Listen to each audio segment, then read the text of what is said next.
Hi guys, welcome to revision time. आज मैं फिर से ला रही हूँ आप सभी के लिए practice set SSC GD exam के लिए। बहुत ही कम टाइम के प्रैक्टिस सेट की वीडियो है फ्रेंड्स। आप अपने कम टाइम में ज़्यादा से ज़्यादा जीएस के क्वेश्चन कंप्लीट कर लेंगे। तो चलिए फिर स्टार्ट करते हैं आज के ये प्रैक्टिस सेट की वीडियो। ये वीडियो अगर आप सभी को अच्छी लगी तो वीडियो को लाइक ज़रूर कर दीजिएगा। साथ ही बेल आइकन प्रेस करके मेरे चैनल को भी सब्सक्राइब कर लीजिए। इस तरह के कम समय के प्रैक्टिस सेट आपको आने वाले एग्जाम में भी देखने को मिलते रहेंगे, चाहे वो एग्जाम एसएससी सीजीएल के हो या फिर सीएचएसएल के।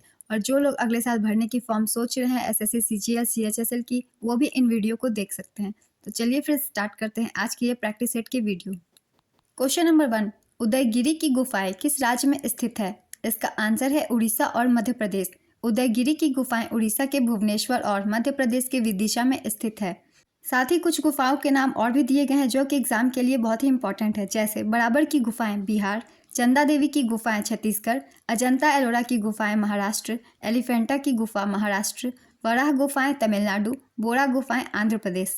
नेक्स्ट क्वेश्चन, जीडीपी को सांकेतिक जीडीपी और डैश दो अलग अलग तरीकों से व्यक्त किया जा सकता है। इसका आंसर है वास्तविक जीडीपी। वास्तविक सकल घरेलू उत्पाद एक मुद्रास्फीति समायोजित माप है जो किसी दिए गए वर्ष में अर्थव्यवस्था द्वारा उत्पादित सभी वस्तुओं और सेवाओं के मूल्य को दर्शाती है। वास्तविक जीडीपी मात्राओं की गणना करके लेकिन मुद्रास्फीति के लिए समायोजित स्थिर कीमतों का उपयोग करके वस्तुओं और सेवाओं के कुल मूल्य को ट्रैक करता है। Next question, William Jones cup किस खेल या स्पर्धा से संबंधित है? इसका आंसर है बास्केटबॉल। इसका नाम बास्केटबॉल प्रोमोटर रोनोटो विलियम जोन्स के सम्मान में रखा गया। वह इंटरनेशनल बास्केटबॉल फेडरेशन के संस्थापक थे। जेम्स नाइस्मिथ को बास्केटबॉल का जनक कहा जाता है। एक पारंपरिक बास्केटबॉल टीम में 12 खिलाड़ी होते हैं जिसमें किसी भी समय कोर्ट में 5 बास्केटबॉल खिलाड़ी होते हैं। नेक्स्ट क्वेश्चन, कौन सा बंदरगाह या टर्मिनल प्रशांत महासागर में स्थित नहीं है? इसका आंसर है Rio de Janeiro, Brazil. Rio de Janeiro बंदरगाह यह ब्राजील के दूसरे सबसे अधिक आबादी वाले शहर में स्थित एक बंदरगाह है। यह अटलांटिक महासागर में लोकप्रिय गुआनाबारा खाड़ी के पश्चिमी तट पर स्थित है। Sydney, Australia. सिडनी का बंदरगाह तस्मान सागर के प्रवेश द्वार पर स्थित है। सिडनी का बंदरगाह दक्षिण प्रशांत के सबसे महत्वपूर्ण बंदरगाहों में से एक है। Yokohama, Japan. यह राजधानी टोक्यो के पास मध्य और पूर्वी जापान में स्थित है जो प्रशांत महासागर की ओर अभिमुखित है। यहाँ पर देश का सबसे बड़ा कंटेनर टर्मिनल है जो 18 मीटर गहरा है।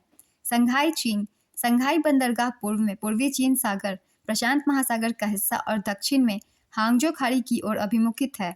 इसका निर्माण यांगची नदी, हुआंगपू नदी जो यांगची नदी में प्रवेश करती है और कियांतांग नदी के पास आपस में मिलने से होता है।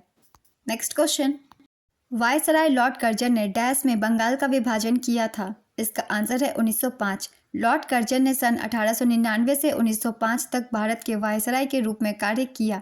कर्जन के समय में ही 16 अक्टूबर 1905 को बंगाल का प्रांत विभाजन हुआ।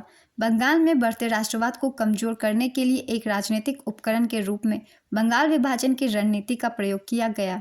स्वतंत्रता सेनानी चंद्रशेखर आजाद ने किस शहर में ब्रिटिश पुलिस द्वारा घेर लिए जाने पर खुद को गोली मार ली थी? इसका आंसर है इलाहाबाद। इलाहाबाद में ब्रिटिश पुलिस द्वारा घेर लिए जाने पर चंद्रशेखर आजाद ने खुद को गोली मार ली थी। 27 फरवरी 1931 को इलाहाबाद के अल्फ्रेड पार्क में एक सहयोगी ने उन्हें धोखा दिया और ब्रिटिश पुलिस ने उन्हें घेर लिया। उसने बहादुरी से लड़ाई लड़ी लेकिन कोई दूसरा रास्ता न देखा तो उसने खुद को गोली मार ली और एक स्वतंत्र व्यक्ति मरने के अपने संकल्प को पूरा किया। उत्तर प्रदेश मंत्रिमंडल ने स्वतंत्रता सेनानी और क्रांतिकारी अशफाकुल्लाह खान के नाम पर डैश में एक प्राणी उद्यान के नाम के प्रस्ताव को मंजूरी दी। इसका आंसर है गोरखपुर। लाल लीगा शीर्षक डैश से जुड़ा है। इसका आंसर है फुटबॉल। भारत के संविधान का कौन सा अनुच्छेद सहकारी समितियों के प्रचार से संबंधित है? इसका आंसर है अनुच्छेद 43B। भारत के संविधान के अनुच्छेद 43B के अनुसार राज्य सहकारी समितियों के स्वैच्छिक गठन, स्वायत्त कामकाज, लोकतांत्रिक नियंत्रण और पेशेवर प्रबंधन को बढ़ावा देने का प्रयास करेगा। अनुच्छेद 43B संविधान के भाग 4 में शामिल है। नेक्स्ट क्वेश्चन, बांदीपुर राष्ट्रीय उद्यान भारत के किस राज्य में स्थित है? इसका आंसर है कर्नाटक। डैश शुद्धि आंदोलन के संस्थापक थे? इसका आंसर है स्वामी दयानंद सरस्वती। शुद्धिकरण के प्राचीन संस्कार से प्राप्त सामाजिक राजनीतिक आंदोलन आर्य समाज और उसके संस्थापक स्वामी दयानंद सरस्वती द्वारा शुरू किया गया था। आंदोलन ने हिंदू को इस्लाम और ईसाइयत के धर्मांतरण को कम करने के लिए प्रेरित किया जो उस समय चल रहे थे। नेक्स्ट क्वेश्चन, 86वें संविधान संशोधन अधिनियम 2002 ने भारत के संविधान में कौन सा अनुच्छेद जोड़ा गया? इसका आंसर है अनुच्छेद 21A। 2002 में भारत के संविधान में 86वां संशोधन प्रदान किया गया।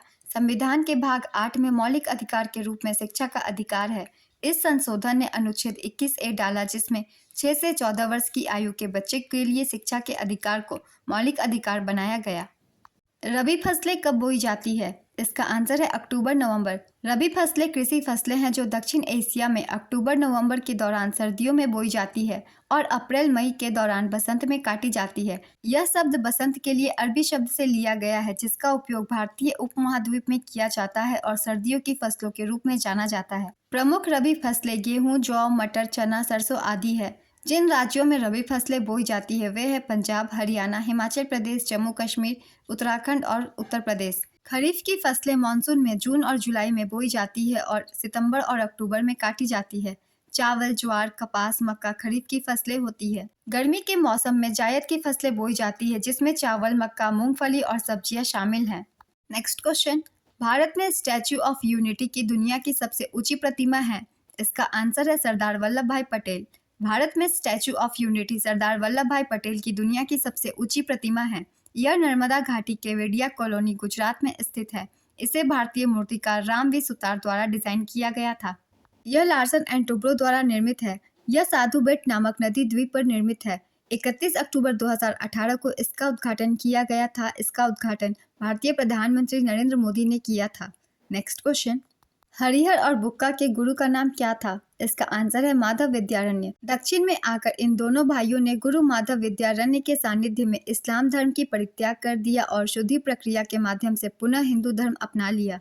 हरिहर और बुक्का दोनों भाइयों ने अपने गुरु माधव विद्यारण्य और उनके भाई सायन की प्रेरणा से तुंगभद्रा नदी के दक्षिणी तट पर विजयनगर साम्राज्य की स्थापना की थी। नेक्स्ट क्वेश्चन, ग्रीष्म ऋतु स्थानीय तूफानों का मौसम होता है, जिसमें तीव्र हवाओं के साथ गरज वाली मूसलाधार वर्षा भी होती है। इसके साथ प्रायः हिमवृष्टि भी होती है। पश्चिम बंगाल में इन तूफानों को किसके रूप में जाना जाता है? इसका आंसर है काल वैसाखी। शतरंज के वर्गाकार खानों की क्षैतिज पंक्तियों को क्या कहा जाता है? इसका आंसर है रैंक। वर्गों की प्रत्येक क्षैतिज पंक्ति को एक रैंक कहा जाता है। वर्गों की प्रत्येक ऊर्ध्वाधर स्तंभ को एक फाइल कहा जाता है। एक ही रंग की प्रत्येक तिरछी रेखा को विकर्ण कहा जाता है। एक मानक शतरंज बोर्ड में 64 वर्ग होते हैं। नेक्स्ट क्वेश्चन, भारत की सबसे गहरी नदी कौन सी है? इसका आंसर है ब्रह्मपुत्र। भारत की सबसे गहरी नदी ब्रह्मपुत्र नदी को डीप रिवर के रूप में जाना जाता है। नेक्स्ट क्वेश्चन, मीठी नदी कहाँ स्थित है? इसका आंसर है मुंबई। मीठी नदी मुंबई में स्थित है। विहार और पोवई झील इसका स्रोत है। नेक्स्ट क्वेश्चन, दक्षिण एशियाई खेलों का आयोजन सर्वप्रथम किस वर्ष हुआ था? इसका आंसर है 1984। दक्षिण एशियाई खेल परिषद का गठन वर्ष 1983 में हुआ था। दक्षिण एशियाई खेल का संचालन SASC द्वारा किया जाता है। पहला दक्षिण एशियाई खेल का आयोजन 1984 में काठमांडू, नेपाल में हुआ था। दक्षिण एशियाई खेल हर 2 साल में एक बार आयोजित किए जाते हैं। जयप्रभा मेनन किस शास्त्रीय नृत्य से संबंधित है? इसका आंसर है मोहिनीअट्टम। सूरसैनी जनपद की राजधानी कौन सी थी? इसका आंसर है मथुरा। सूरसैनी प्राचीन भारत के 16 महाजनपदों में से एक था। इसकी राजधानी मथुरा थी। यह कुरु महाजनपद के दक्षिण में स्थित था। नेक्स्ट क्वेश्चन, गांधी इरविन समझौते पर किस वर्ष हस्ताक्षर किए गए थे? इसका आंसर है 1931। गांधी इरविन समझौते, जिसे दिल्ली समझौते के नाम से भी जाना जाता है, इस समझौते पर 5 मार्च 1931 को हस्ताक्षर किए गए थे। देश के राष्ट्रपति को उनके पद से हटाने को किस रूप में जाना जाता है? इसका आंसर है महाभियोग। महाभियोग की प्रक्रिया के माध्यम से भारत के राष्ट्रपति को हटाया जा सकता है। भारतीय संविधान का अनुच्छेद 61 राष्ट्रपति के महाभियोग की प्रक्रिया प्रदान करता है। Next question, one night at the call centre पुस्तक के लेखक कौन है? इसका आंसर है चेतन भगत। गुजराती भाषा के लिए वर्ष 2022 का साहित्य अकादमी पुरस्कार किसे प्रदान किया गया? इसका आंसर है गुलाम मोहम्मद शेख। गुलाम मोहम्मद शेख को अपने घेर जतन आत्मकथात्मक निबंध के लिए गुजराती भाषा में वर्ष 2022 का साहित्य अकादमी पुरस्कार प्रदान किया गया। नेक्स्ट क्वेश्चन, महात्मा गांधी के राजनीतिक गुरु कौन थे? इसका आंसर है गोपाल कृष्ण गोखले। सुभाष चंद्र बोस के राजनीतिक गुरु चित्तरंजन दास थे। शिवाजी के राजनीतिक गुरु कुंडदेव तथा रामदास थे। महात्मा बुद्ध के गुरु अलार कलाम थे। नेक्स्ट क्वेश्चन, आनंद मठ के लेखक कौन थे? इसका आंसर है बंकिम चंद्र चटर्जी। IPL 2023 में सबसे अधिक शतक किस खिलाड़ी ने लगाई? इसका आंसर है शुभमन गिल। IPL 2023 में ऑरेंज कैप शुभमन गिल को दिया गया तथा पर्पल कैप मोहम्मद शमी को दिया गया।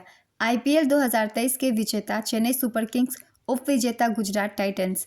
आईपीएल का पहला unicorn team Chennai super Kings बना। अभिज्ञान शाकुंतलम के रचयिता कौन है? इसका आंसर है कालिदास। प्रसिद्ध सुगौली की संधि अंग्रेजों ने किसके साथ की थी? इसका आंसर है नेपाल 1816 में। राष्ट्रपति या उपराष्ट्रपति के चुनाव से संबंधित विवादों के निर्धारण से संबंधित भारतीय संविधान किस अनुच्छेद में वर्णन है? इसका आंसर है अनुच्छेद 71। यदि reserve bank of India cash reserve ratio में वृद्धि करती है तो जनता पर क्या प्रभाव पड़ेगा? इसका आंसर है लोन आसानी से उपलब्ध होने की स्थिति कमजोर होगी। नेक्स्ट क्वेश्चन, नाट्य शास्त्र की रचना किसने की? इसका आंसर है भरत मुनि। भारत में ममलुक राजवंश के संस्थापक कौन थे? इसका आंसर है कुतुबुद्दीन ऐबक। ममलुक वंश को गुलाम वंश भी कहा जाता है। यह सल्तनत पर प्रथम वंश या जिसकी स्थापना 1206 ईस्वी में कुतुबुद्दीन ऐबक के द्वारा किया गया था। कुतुबुद्दीन ऐबक को लाख बख्श भी कहा जाता है। अभिनय दर्पण के लेखक कौन है? इसका आंसर है नंदिकेश्वर। यक्षगान किस राज्य की नृत्य शैली है? इसका आंसर है कर्नाटक। 2011 की जनगणना के अनुसार किस केंद्र शासित प्रदेश का लिंगानुपात सबसे अधिक है? इसका आंसर है पुदुचेरी। राज्यों में केरल का लिंगानुपात सबसे अधिक है। हरियाणा का लिंगानुपात सबसे कम है। सबसे कम लिंगानुपात वाला केंद्र शासित प्रदेश दमन और दीव है। नेक्स्ट क्वेश्चन, किस यूनानी शासक ने मेगास्थनीज को चंद्रगुप्त मौर्य के दरबार में भेजा था? इसका आंसर है सेल्यूकस निकेटर। भारत में गुजराती नववर्ष को किस रूप में मनाया जाता है? इसका आंसर है बेस्तु बरस। गुजराती नववर्ष को विक्रम संवत 2079 के नाम से जाना जाता है। स्टार्टअप इंडिया किसके अंतर्गत लॉन्च किया गया था? इसका आंसर है वाणिज्य एवं उद्योग मंत्रालय। स्टार्टअप इंडिया योजना एक महत्वपूर्ण सरकारी योजना है जिसे 16 जनवरी 2016 को बैंक वित्त प्रदान करके भारत स्टार्टअप को बढ़ावा देने और समर्थन करने के उद्देश्य से शुरू किया गया था। इसका उद्घाटन पूर्व वित्त मंत्री अरुण जेटली ने किया था। नेक्स्ट क्वेश्चन, तोड़ती पत्थर किसकी रचना है? इसका आंसर है सूर्यकांत त्रिपाठी निराला। संविधान निर्माण के समय कुल कितने भाषाओं को संवैधानिक दर्जा प्राप्त था? इसका आंसर है 14। ब्रजभूषण काबरा किस वाद्य यंत्र से संबंधित है? इसका आंसर है गिटार। किस कारण से आयातित सामान अधिक महंगा होता है? इसका आंसर है प्रशुल्कों के कारण। प्रशुल्क या टैरिफ अंतर्राष्ट्रीय व्यापार में लगाए जाने वाले कर है जो आमतौर पर 5% तक होते हैं, लेकिन किसी भी देश द्वारा घरेलू उद्योगों अथवा उत्पादों के संरक्षण के लिए इसे बढ़ाया जा सकता है। नेक्स्ट क्वेश्चन, मैला आंचल उपन्यास के लेखक कौन है? इसका आंसर है फणीश्वर नाथ रेणु। अंग्रेजों ने अवध पर कब कब्जा कर लिया था? इसका आंसर है 1856। जब 1856 ईस्वी में डलहौजी ने अवध पर कब्जा किया तब अवध के 5वें नवाब वाजिद अली शाह 13 फरवरी 1847 से 11 फरवरी 1856 तक थे। नेक्स्ट क्वेश्चन, भारत में 11वीं पंचवर्षीय योजना की थीम क्या थी? इसका आंसर है तीव्र एवं अधिक समावेशी विकास की ओर।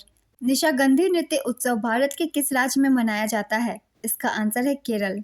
आज के प्रैक्टिस सेट के क्वेश्चन कंप्लीट होता है फ्रेंड्स। ये वीडियो अगर आप सभी को अच्छी लगी हो तो वीडियो को लाइक जरूर कर दीजिएगा। साथ ही बेल आइकन प्रेस करके मेरे चैनल को भी सब्सक्राइब कर लीजिए। इस तरह के कम टाइम के प्रैक्टिस सेट आपको आने वाले एग्जाम के लिए भी मिलेंगे। चलिए फिर मिलते हैं नेक्स्ट वीडियो के साथ। आप सभी को ऑल द बेस्ट।